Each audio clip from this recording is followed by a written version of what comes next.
आज मैं तिहाड़ जेल में हमारे नेशनल कन्वीनर और दिल्ली के लोकप्रिय मुख्यमंत्री श्री अरविंद केजरीवाल जी को मिलके आया हूं।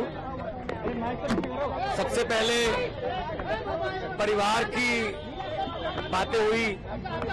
मेरी बेटी नियामत जो कि अभी 1 महीने की हुई है, उसका हालचाल पूछा, कैसी है वो। उसके बाद पंजाब के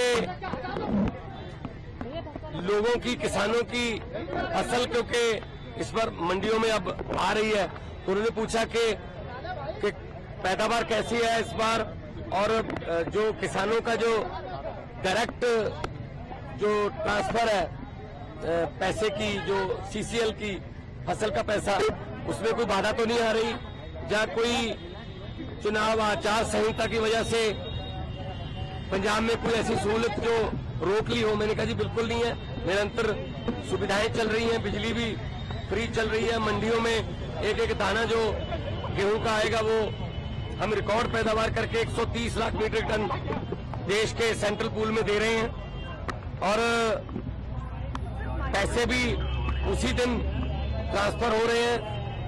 और जो हाड़ी बोलते हैं पंजाबी में इसको, तो ये गेहूं का सीजन जो है वो अभी चरम सीमा पे है। 2-4 दिन में जो सीजन है खत्म हो जाएगा। और सबसे बड़ी बात जो आज मैं आपको बतानी चाहता हूं, जो मैं अरविंद केजरीवाल जी को बताई, कि आज ही रिजल्ट आए हैं पंजाब में सरकारी स्कूल के 158 बच्चों ने 158 सरकारी स्कूलों के 158 बच्चों ने जेईई का परिणाम जो मेन होता है वो पास कर लिया। ये पहली बार हुआ है।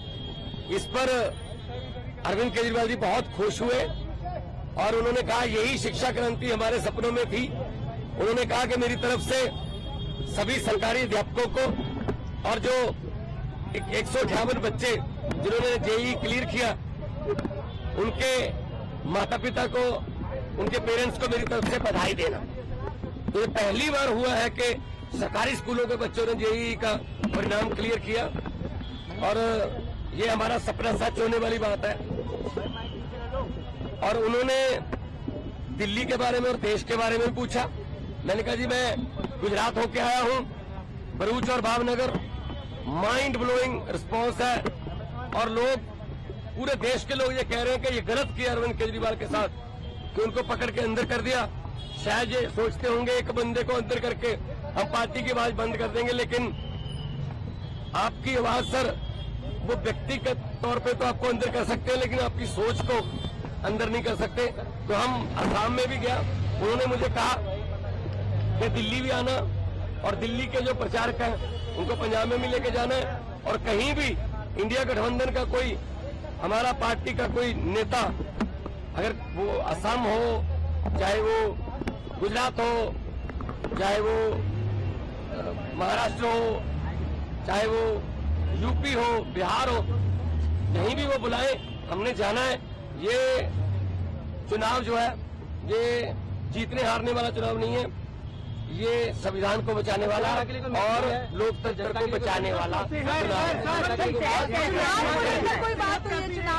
सेहत उनकी ठीक है, वो कह रहे हैं कि मुझे इंश्योरेंस मिल रही है, और अब मेरा रूटीन में चेकअप भी हो रहा है, तो सेहत उनकी बिल्कुल ठीक है। एक इम्पोर्टेंट सवाल है, ने ये कहा है कि अगर उनकी जान को खतरा है, जेल तो आप ही के अधीन आती है, लेकिन फिर भी अगर मुझ पर शिकायत आएगी तो हम देखेंगे, क्योंकि पिछली बार आपने कहा था कि आतंकवादियों से भी बुरा सलूक अरविंद केजरीवाल के साथ किया जा रहा है। नहीं, मीटिंग तो आज भी मेरी उसी तरीके से हुई है। शीशा, दोनों तरफ जालियां और इंटरकॉम फोन, मीटिंग तो उसी तरीके से हुई है। ये इन्होंने शायद ये मन में धार रखा है कि हम सीधा नहीं मिलने देंगे।